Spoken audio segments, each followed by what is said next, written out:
DHS related एक update आलेलं आहे आज 6 तारखेला. परत विभागाच्या काही याद्या लागलेल्या आहेत आणि अगेन्स्ट एक्स सर्व्हिसमॅनची, आणि त्याच्यासोबतच डॉक्युमेंटसाठी काय काय लागतील, सोबत डी व्हीसाठी आणि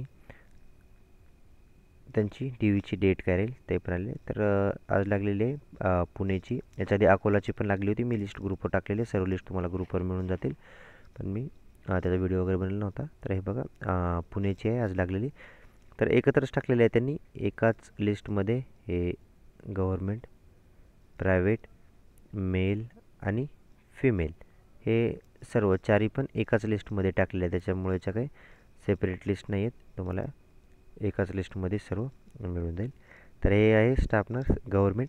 आता याच्यामध्ये बघा, हे लिस्ट बघून तुम्हाला कळेल की नेमकं कशाची लिस्ट लागली आहे. आता ह्याच्यामध्ये हे ओपन अगेन्स्ट एक सर्व्हिसमॅन, एक सर्व्हिसमॅन, एक सर्व्हिसमॅन दिसते तुम्हाला, पण ह्याच्याखाली बघा एस सी जनरल दिसते. तर ह्याचा अर्थ काय की यांनी एकाच लिस्टमध्ये दोन्ही पण लावलेलं आहे. वेटिंग लिस्ट प्लस एक सर्व्हिसमॅनची लिस्ट हे दोन्ही एकत्रच लावलेलं आहे. तर दोन वेगळ्या लिस्ट लावण्यापेक्षा एकाच लिस्ट मिळाली. सेम असंच ह्याच्या आधी पण मी दाखवलं होतं, नागपूर डिव्हिजननं केलं होतं. ठीक आहे, नागपूर डिव्हिजननं पण असंच केलं होतं. वेटिंग लिस्ट प्लस एक सर्व्हिसमॅनची लिस्ट दोन्ही एकत्र लागलं होतं. तर आता जवळपास हे 2 डिव्हिजन असे झालेले आहेत ज्यांनी वेटिंग लिस्ट पण लावलेली आहे, बाकीच्यांनी तर एक सर्व्हिसमॅनची लावली फक्त. आता या दोनच डिव्हिजनने असं केलं की वेटिंग लिस्ट पण लावलेली आहे, त्यांच्याकडे वॅकन्सी ज्या होत्या त्या पण, आणि एक सर्व्हिसमॅनच्या पण. तर दोन्ही एकत्र लिस्ट लावलेल्या आहेत. तर आता ह्याच्यामध्ये जे कॅन्डिडेट, आता हे आपण गव्हर्मेंट फिमेलचं बघतोय सुरुवातीला, की त्याचा कट ऑफ बघा किती 130पर्यंत गेलेला आहे, 128पर्यंत ओपनचा. त्याच्यानंतर हे एस सीचा जो कॅन्डिडेट आहे त्याचं सिलेक्शन झालेलं आहे. आता हे जे 3 कॅन्डिडेट झाले आहेत, 1 2 3, ह्यांचं वेटिंग लिस्टमधून सिलेक्शन झालेलं आहे. नेक्स्ट आता या लिस्टमध्ये जेवढे कॅन्डिडेट आहेत, मी प्रत्येक वेळेस सांगतो, ज्यावेळेस मी लिस्ट टाकतो त्या लिस्टमध्ये जेवढ्यांचं नाव दिसतंय तेवढ्या प्रत्येकानं डी व्हीला जायचं, कारण त्या प्रत्येकाचं सिलेक्शन झालेलं आहे. ठीक आहे, तर हे बघा, हे 120 120 120 हे जनरलमधून सिलेक्शन झालेलं आहे त्यांचं. आणि हे जे आहेत 118 118वाले, ह्यांचं एस सीमधून झाले पण अगेन्स्ट एक सर्व्हिसमॅनमधून. तर त्याच्यामुळं हे वरचे जे आहेत ह्याच्याने काही फरक पडत नाही. जस्ट मी एक्सप्लेन करतो आहे की ही वेटिंग लिस्ट आणि एक सर्व्हिसमॅनची सोबतच लागली आहे. तर वेटिंग लिस्टमध्ये लागलेले आहेत आणि हे खालचे आहेत ते एक सर्व्हिसमॅनच्या अगेन्स्ट लागले आहेत. तर ह्या दोन्ही लिस्ट एकत्र लागल्यात. बस मी एवढंच तुम्हाला एक्सप्लेन करतो आहे. बाकी याच्यामध्ये हे काही नाही, सिलेक्शन सर्वांचंच झालेलं आहे. ह्या लिस्टमध्ये जेवढ्यांचं नाव आहे ते सर्वच. ओके, चला. 118पर्यंत गेलेला आहे एस सीचा. त्यानंतर S T 98, N T C, O B C. आता हे ज्याच्यासमोर रिमार्कमध्ये फक्त कॅटेगरी, ह्याचा अर्थ हे वेटिंग लिस्टवाले आहेत. हे त्यांना वेटिंग लिस्टमधून सिलेक्शन झाले, सॉरी वेटिंग लिस्टवाले आहेत म्हणजे वेटिंग लिस्टमधून सिलेक्शन झालेलं आहे. ठीक आहे, वेटिंगला नाही आहे कोणीच. परत सांगतो आहे, सर्वांचं सिलेक्शन झालेलं आहे. लिस्टमध्ये जेवढ्यांचं नाव आहे सर्वांचं सिलेक्शन झालेलं आहे. यांचं नेक्स्ट वेटिंग लिस्टमध्ये सिलेक्शन झालेलं आहे, हे ओ बी सीमधून, आणि हे आहेत ते एक्स सर्व्हिसमॅनमधून. तर एकत्रच लिस्ट लावलेली आहे, त्याच्यामुळं ते डिफरन्स सांगतो आहे तुम्हाला. तर टोटल बघा किती 20 कॅन्डिडेट घेतलेले आहेत गव्हर्मेंट फिमेलचे. त्याच्यानंतर आता प्रायव्हेट फिमेलचं पण बघा 104ला चालू झालेलं आहे. ओपन एक सर्व्हिसमॅन. ठीक आहे, 102.57ला कट ऑफ गेलेलं आहे. त्याच्यानंतर एस सीचं 98ला, 98 ओके 98.08ला गेलं आहे. त्याच्यानंतर N T C W R womens reservation, पुढे एक सर्व्हिसमॅन वगैरे लिहिलेलं नाही. याचा अर्थ काय, ते याच्यामधून वेटिंग लिस्टमधून सिलेक्शन झाले आणि बाकीचे एक सर्व्हिसमॅनमधून, ज्यासमोर असं स्पेसिफिक लिहिलेलं आहे ते. आता ओ बी सी हे पण वेटिंग लिस्टमधून झालेलं आहे सिलेक्शन नेक्स्ट, आणि हे एक सर्व्हिसमॅनच्या against. Okay, O B C 95पर्यंत गेलेलं आहे. त्याच्यानंतर 95.84. ई डब्ल्यू एसचं 93पर्यंत गेलेलं आहे कट ऑफ. आणि ओपन ओ बी सी हे मेल कॅन्डिडेट आहेत. ठीक आहे, आता हे इथून खाली काय मेल कॅन्डिडेट आहेत, गव्हर्मेंट मेल कॅन्डिडेट.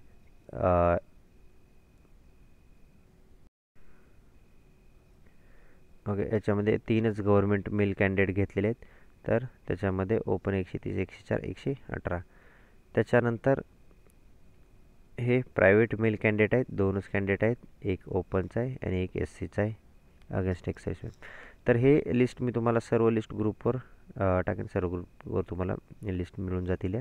त्याच्यानंतर नेक्स्ट आहे की आता याच्यासोबत त्यांनी लगेच लेटर पण टाकलेलं आहे डी व्हीचं. कधी आता हे बघा, आजचंच लेटर आहे. आता हे ठाणेवाल्यांनी पण असंच केलं होतं याच्या आधी. आता हे 6 तारीख आहे बघा, हे आजचंच लेटर आहे. आजचं म्हणजे आता मे बी व्हिडिओ जर उद्या पब्लिश केला तर कालचं समजा. नेक्स्ट स्टाफ नर्स निवड पदार्थ. ठीक आहे, हे फाफट पसारा सोडून द्या, प्रत्येक लेटरमध्ये तेच असते.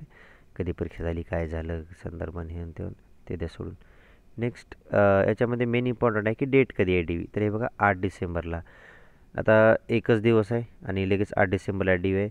तर हे खूप चुकीचं आहे. याच्या आधी पण ठाणेवाल्यांनी पण असंच केलं होतं. त्यावेळेस पण मी सांगितलं होतं की, आणि आता पण तेच सांगतो आहे की हे जे मी टाकलेले आहेत ग्रुप वगैरे ते लवकरात लवकर शेअर करा, कॅन्डिडेट्सला इन्फॉर्म करा. काय याच्यामध्ये लिस्टमध्ये नाव पण असेल आणि एखाद्या वेळेस त्यांना माहीतच नसेल आणि डी व्ही होऊन जाईल. त्याच्यामुळे एकच दिवस आहे आणि इतका कमी टाईम नाही दिलेला पाहिजे. थोडं आधी इन्फॉर्म करायला पाहिजे होतं, पण ठीक आहे जे काही असेल. ठाणेवाले पण याच्या आधी तसंच केलं होतं मागच्या लिस्टला पण. ठीक आहे, यावेळेस नाही, पण त्याच्या आधीच्या मी त्यावेळेस पण सांगितलं होतं. आज लिस्ट टाकली आणि उद्या डी व्हीसाठी बोलवलं होतं. तर ठीक आहे, एवढ्या लवकर पॉसिबल नाही, पण जे काय असेल आता ऑप्शन पण नाही दुसरा. तर इतका पण नाही आहे यावेळेस. पुणेवाल्यांनी तसं नाही केलं. 8 डिसेंबर म्हणजे ठीक आहे. आता संडे येतो आहे, पण आता त्यांनी डेट दिले तर जावं लागेल, काही प्रॉब्लेम नाही. नेक्स्ट त्याच्यानंतर सकाळी ठीक 9 वाजता उपसंचालक पुणे हे ॲड्रेस दिलेला आहे. तर डी व्ही कुठं होणार आहे, हे आरोग्य सेवा पुणे डी डी ऑफिसला. ठीक आहे, प्रशासकीय इमारत विधान भवनासमोर 3रा मजला पुणे. तर इथं तुमचं डी व्ही होणार आहे. आता डॉक्युमेंट्स काय काय लागतील याच्यासाठी, ठीक आहे, ह्याच्या आधी पण सांगितले ते, पण तरी शॉर्टमध्ये एक्सप्लेन करतो. तुमचे सगळं शैक्षणिक अर्थ म्हणजे सर्व चालेल. 10वी 12वी मार्कशीट मेमो, त्याच्यानंतर तुमचे नर्सिंगचे सर्व first year second year third year internship सगळं चालेल. त्याच्यानंतर जातीचा दाखला, जात पडताळणी, कास्ट आणि caste validity. Okay, caste validity नसली तरी चालते, नंतर दिली तरी चालते. ओके, नेक्स्ट वयाचा पुरावा म्हणजे एल सी वगैरे टी सी. त्याच्यानंतर नेक्स्ट एन सी एल, तुमच्या कॅटेगरीला जर एन सी एल असेल नॉन क्रिमिनल त्याच्यामध्ये मोडत असेल तर. त्याच्यानंतर हे डोमिसाईल, नॅशनल डोमिसाईल हे सर्वांसाठी लागतं. त्याच्यानंतर M S C I T, M S C I T नंतर बी देऊ शकता, नसलं तर असेल तर चांगली गोष्ट आहे, नसेल तर नंतरही देऊ शकता. त्याच्यानंतर नेक्स्ट हे जिल्हा रोजगार हे सोडून द्या, हे काही कामाचं नाही. हे खेळाडू आणि दिव्यांग प्रकल्प वगैरे हे जे आहे, आता कोणी कॅन्डिडेट नाही आहे त्याच्यामुळे हे पण सोडून द्या, काही कामाचं नाही. कोणी असं ते सुरुवातीला सिलेक्शन झालं आहे त्यांचं, आता नाही आहेत ते कॅन्डिडेट. हे त्यांच्या रिलेटेड आहे, स्पोर्ट रिलेटेड आहे, दिव्यांग रिलेटेड. तर कोणी असेल तर ते त्यांच्यासाठी आहे, कोणी नसतील तर ते सोडून द्या, आता सध्या नसणारच आहे कोणी. नेक्स्ट लहान कुटुंबाचे प्रमाणपत्र हे सर्वांसाठी आहे. आणि हे लहान कुटुंबाचं प्रमाणपत्र मी फॉर्मॅट ऑलरेडी दिलेल्या ग्रुपवर पण टाकलं आहे, तुम्हाला तिथे मिळून जाईल, आपल्या चॅनलवर पण टाकला होता.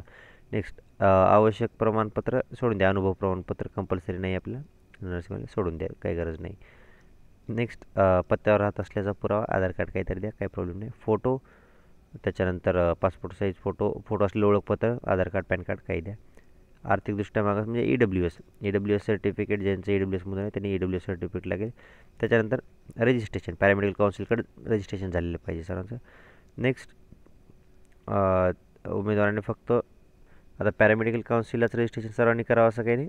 ज्यांनी त्यांनी आपापल्या काउन्सिलला, नर्सिंग असेल नर्सिंग काउन्सिलला, पॅरामेडिकल जे काय असेल, ठीक आहे, पण रजिस्ट्रेशन. नेक्स्ट हे अशावालं तुम्हाला एक हमीपत्र बनवून द्यायचे की दिलेले सर्व डॉक्युमेंट वगैरे सर्व खरे आहेत, नाही तर माझ्यावर कारवाई होईल, बोगस असेल तर हे तेवालं.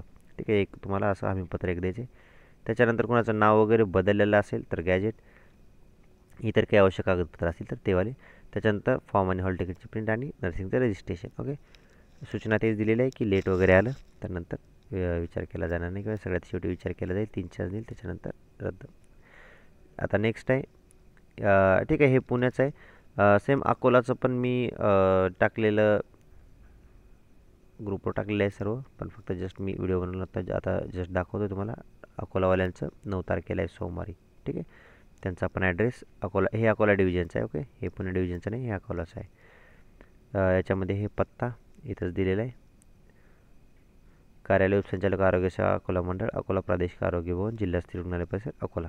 ओके, तर इथे आहे 9 तारखेला. आणि आता हे ठाण्याचं आलं तर ते कितीला आलं, हे 8 तारखेला. हे चुकीचं आहे, पण म्हणजे इतका कमी टाईम दिला ते ऑप्शन नाही. तर लवकरात लवकर जे कोणी असतील त्यांच्यापर्यंत हे शेअर करा, त्यांना पण म्हणजे कोणाचं नाव असेल याच्यामध्ये लिस्ट तुम्हाला ग्रुपवर मिळतील, तर त्यांना इन्फॉर्म करा की एकच दिवस आहे, तुम्हाला डी व्हीसाठी पोहोचायचे तिथं पुण्याला. ओके, चला, याच्या व्यतिरिक्त काही डाऊट्स असतील तर कमेंट सेक्शनमध्ये विचार करा. ऑलरेडी खूप कमेंट झाले आहेत. एक ग्रुपची पण लिंक देईल तुम्हाला, वाटतं तर ग्रुपमध्ये विचारा, तिथं थोडं जास्त लवकर इझी पडतं, किंवा मी जरी आन्सर नाही देऊ शकलो कोणी ना कोणी तुम्हाला आन्सर मिळून जाईल तिथं ग्रुपमध्ये.